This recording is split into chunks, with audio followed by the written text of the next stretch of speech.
YouTubers ಮೇಲಿನ ಅಟ್ಯಾಕ್ಗೆ ದಲಿತ twist. ಹಲ್ಲೆಗೊಳಗಾಗಿರುವಂತಹ YouTuber Abhishek ಓರ್ವ Dalit. ಹಲ್ಲೆಗೊಳಗಾಗಿರುವಂತಹ YouTuber Abhishek ಓರ್ವ ದಲಿತ ಯೂಟ್ಯೂಬರ್ ಮೇಲಿನ ದಾಳಿಗೆ ಆಕ್ರೋಶ ಸ್ಫೋಟ. ಜೈ ಭೀಮ್ ಸೇನಾ ಸಂಘಟನೆಯಿಂದ ಆಕ್ರೋಶ ಸ್ಫೋಟ. ದಲಿತ ಹೋರಾಟಗಾರ ಪಿ ಮೂರ್ತಿ ಫುಲ್ ಗರಂ. ವ್ಯಕ್ತಿ ಸ್ವಾತಂತ್ರ್ಯಕ್ಕೆ ಧಕ್ಕೆ, ದಾಳಿ ನಡೆಸಿದ್ದಕ್ಕೆ ಭಾರೀ ಖಂಡನೆ ವ್ಯಕ್ತವಾಗ್ತಾ ಇದೆ. ಎಸ್ ವೀಕ್ಷಕರೇ, ಈಗ ಯೂಟ್ಯೂಬರ್ಸ್ ಮೇಲಿನ ಹಲ್ಲೆ ಕೇಸ್ ಏನಿದೆ, ಆ ಒಂದು ಹಲ್ಲೆ ಕೇಸ್ಗೆ ಸಂಬಂಧಪಟ್ಟಂತೆ ಮೇಜರ್ ಟ್ವಿಸ್ಟ್ ಸಿಕ್ಕಿದೆ. ರಾಜ್ಯದ ಪೊಲೀಸ್ ಮಹಾನಿರ್ದೇಶಕರು ಈ ಒಂದು ಸ್ಟೋರಿಯನ್ನ ನೋಡಲೇಬೇಕು. ಧರ್ಮಸ್ಥಳದಲ್ಲಿ ನಿನ್ನೆ ನಡೆದಂತಹ ಘಟನಾವಳಿ ಅನುಪೇಕ್ಷಿತವಾಗಿದ್ದು, ಎರಡು ಗುಂಪುಗಳ ನಡುವೆ ಪರಸ್ಪರ ಹಲ್ಲೆ ಏನಿದೆ, ಸೊ ಆ ವಿಚಾರಕ್ಕೆ ಸಂಬಂಧಪಟ್ಟಂತೆ ಈಗ ಒಂದು ಸ್ಫೋಟಕ ಮಾಹಿತಿ ಹೊರಗೆ ಬಂದಿದೆ ವೀಕ್ಷಕರೇ. ಏನಪ್ಪಾ ಅದು ಅಂತಂದ್ರೆ, ಹಲ್ಲೆಗೊಳಗಾದವನು ಒಬ್ಬ ಯೂಟ್ಯೂಬರ್ ಅಭಿಷೇಕ್ ಅಂತ ಹೇಳಿ, ಆತ ಓರ್ವ ದಲಿತ ಯೂಟ್ಯೂಬರ್ ಮೇಲೆ ದಾಳಿಗೆ ಆಕ್ರೋಶ ಈಗ ಸ್ಫೋಟವಾಗಿದ್ದು, ಜೈ ಭೀಮ್ ಸೇನಾ ಸಂಘಟನೆಯಿಂದ ಈ ಒಂದು ಆಕ್ರೋಶ ಸ್ಫೋಟವಾಗಿದೆ. ದಲಿತ ಹೋರಾಟಗಾರ ಪಿ ಮೂರ್ತಿ ಅವರು ಫುಲ್ ಗರಂ ಆಗಿದ್ದು, ವ್ಯಕ್ತಿ ಸ್ವಾತಂತ್ರ್ಯಕ್ಕೆ ಧಕ್ಕೆ ತರುವಂತಹ ನಡವಳಿಕೆ ಇದು, ಇದನ್ನ ಖಂಡಿಸ್ತೀವಿ ಅಂತ ಹೇಳಿದ್ದಾರೆ. ಎಸ್, ಇದ್ರ ಬಗ್ಗೆ ಮಾತನಾಡಲಿಕ್ಕೆ ದಲಿತ ಮುಖಂಡರಾಗಿರುವಂತಹ ಪಿ ಮೂರ್ತಿ ಅವರು ದೂರವಾಣಿ ಸಂಪರ್ಕದಲ್ಲಿದ್ದಾರೆ. ಸರ್ ನಮಸ್ತೆ. ನೇರ ಸಂಪರ್ಕ ಜೂಮ್ ಲೈವ್ ಅಲ್ಲಿದ್ದಾರೆ. ಸರ್ ನಮಸ್ತೆ. ನಮಸ್ತೆ ಮೇಡಮ್. ಸರ್, ದಲಿತ ಹುಡುಗನ ಮೇಲೆ ದಾಳಿ ಆಗಿದೆ, ಏನ್ ಹೇಳ್ತೀರಿ ಇದ್ರ ಬಗ್ಗೆ? ಮೇಡಮ್, ಇದು ದಾಳಿ ಬಂದ್ಬಿಟ್ಟು ದಲಿತರು ಪ್ಲಸ್ ಯಾರೇ ಆಗಿರ್ಲಿ, ಇವತ್ತು ಹಲೋ ಹೇಳಿ ಸರ್, ಹೇಳಿ, ಕೇಳಿಸ್ತಾ ಇದೆ. ಧರ್ಮಸ್ಥಳದಲ್ಲಿ ಗೂಂಡಾಗಿರಿ ರಾಜಕೀಯಗಳು ಮಾಡ್ತಾ ಇದ್ದಾರೆ. ಯಾರು ನ್ಯಾಯ ಪರವಾಗಿ ಹೋರಾಟ ಮಾಡ್ತಾರೆ, ಯಾರು ನ್ಯಾಯ ಪರವಾಗಿ ನ್ಯೂಸ್ ಮಾಡ್ತಾರೋ ಅಂತ ಪತ್ರಕರ್ತರ ಮೇಲೆ ನಿರಂತರವಾಗಿ ಹಲ್ಲೆ ಆಗ್ತಾ ಇದೆ.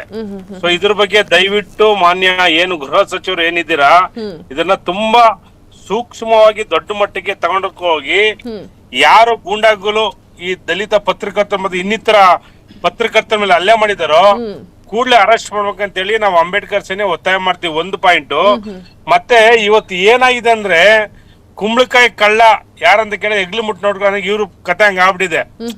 ಈಗ ನೋಡಿ, ಒಂದು ಹೆಣ್ಣು ಮಗಳು ರೇಪ್ ಅಂಡ್ ಮರ್ಡರ್ಗೆ ಸುಮಾರು 13 ವರ್ಷಗಳ ನಿರಂತರ ಆಯ್ತು. ಇಲ್ಲಿ ತನಕನು ಯಾರು ಅಂತ ಅಪರಾಧಿ ಸಿಕ್ಕಿಲ್ಲ.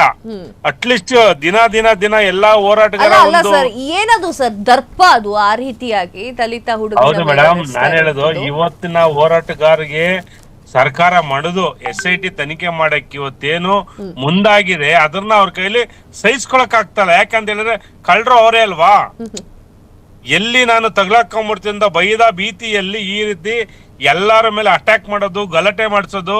ನೋಡಿ, ಒಂದ್ ಹೇಳ್ತೀನಿ ಕೇಳಿ, ಇವತ್ತು ಎಲ್ಲಾ ಕರ್ನಾಟಕ ದಲಿತ ಸಂಘಟನೆ ಒಕ್ಕೂಟ ನಾವು ಈ ಒಂದು ವಿಚಾರದಲ್ಲಿ ಖಂಡನೆ ಮಾಡ್ತೀವಿ. ಮತ್ತೆ ನಾವು ಧರ್ಮಸ್ಥಳ ಚಲೋ ಒಂದು ಕಾರ್ಯಕ್ರಮ 100% ಬೆಂಗಳೂರು ಟು ಧರ್ಮಸ್ಥಳ ಒಂದು ನಾವು ಚಲೋ ಕಾರ್ಯಕ್ರಮ ಹಮ್ಮಿಕೊಂಡು ಅಲ್ಲಿಗೆ ಸಂಬಂಧಪಟ್ಟಂತ ಹೋಮ್ ಮಿನಿಸ್ಟರ್ ಬರ್ಬೇಕಂತ ಹೇಳಿ ನಾನು ಮನವಿ ಮಾಡ್ಕೊಳ್ತೀನಿ ಮೇಡಮ್. ನಾನು ಓಕೆ ಸರ್, ಇದು ಎಲ್ಲಿಗೆ ಹೋಗಿ ಮುಟ್ಟುತ್ತೆ ಸರ್ ಇದು?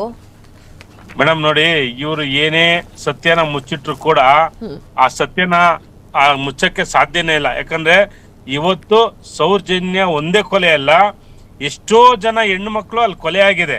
ಆಯ್ತಾ, ಈಗೇನು ಭೀಮಾ ಅಂತ ಬಂದು ವಾಲಂಟ್ರಿ ಇವರು ಮಾಡಿರೋ ಅನ್ಯಾಯ ದೌರ್ಜನ್ಯನ ನಾನು ತೋರ್ಸಿನಂತ ಮುಂದ್ ಬಂದಂತವನಿಗೆ ಸಾಕಷ್ಟು ಬೆದರಿಕೆಗಳು ಬಂದಿದೆ. ಆದ್ರೂ ಕೂಡ ಜಗ್ಗದೆ ಕುಗ್ಗದೆ ಇವತ್ತು ಇನ್ವೆಸ್ಟಿಗೇಷನ್ ನಡೀತಾ ಇದೆ. ಏನು SIT ತನಿಖೆ ಇನ್ವೆಸ್ಟಿಗೇಷನ್ ನಡೀತಾ ಇದೆ. 100% ಈ ಒಂದು ಏನು ಕಳ್ಳರು ಮುಖವಾಡ ಹಾಕೊಂಡು ಏನಿದ್ದಾರೆ 100% ಅದು ಹೊರಗಡೆ ಬರ್ತಂತ ನಂಬಿಕೆ ಇದೆ ಮೇಡಮ್. ಓಕೆ, ಈಗ ಚಲೋ ಯಾತ್ರೆಗೆ ಎಷ್ಟು ದಿನ ಇದೆ? ಇನ್ನೊಂದು 2 days ಅಲ್ಲಿ ಕರೆ ಕೊಡ್ತೀವಿ ಮೇಡಮ್ ನಾನು. ಹೌದಾ?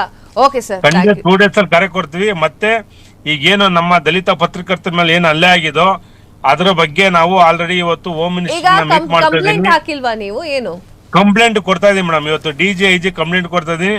ಮತ್ತೆ ಹೋಮ್ ಮಿನಿಸ್ಟರ್ ಭೇಟಿ ಮಾಡಿ ಖುದ್ದಾಗಿ ಆ ಗೂಂಡಾಗಳನ್ನ ಅರೆಸ್ಟ್ ಮಾಡಿ ಅವ್ರ ಮೇಲೆ ರೌಡ್ ಶೀಟ್ ಓಪನ್ ಮಾಡ್ಬೇಕಂತ ಹೇಳಿ ಒತ್ತಾಯ ಮಾಡ್ತೀನಿ ಮೇಡಮ್ ನಾನು.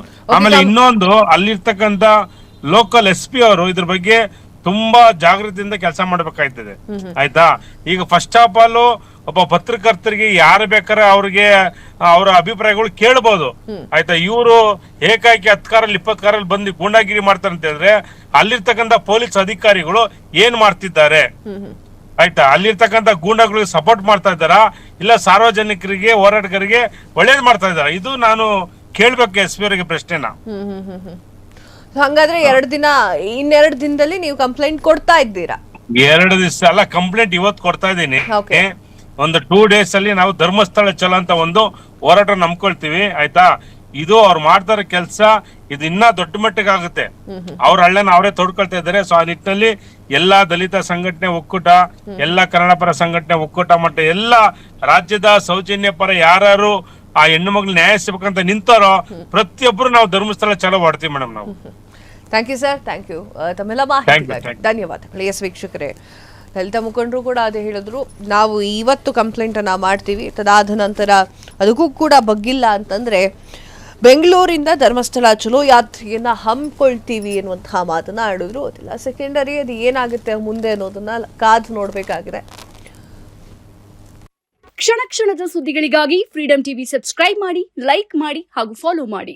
ಹೊಸ ಸುದ್ದಿಗಳ ನೋಟಿಫಿಕೇಶನ್ಗಾಗಿ ಬೆಲ್ ಐಕಾನ್ ಮೇಲೆ ಕ್ಲಿಕ್ ಮಾಡಿ.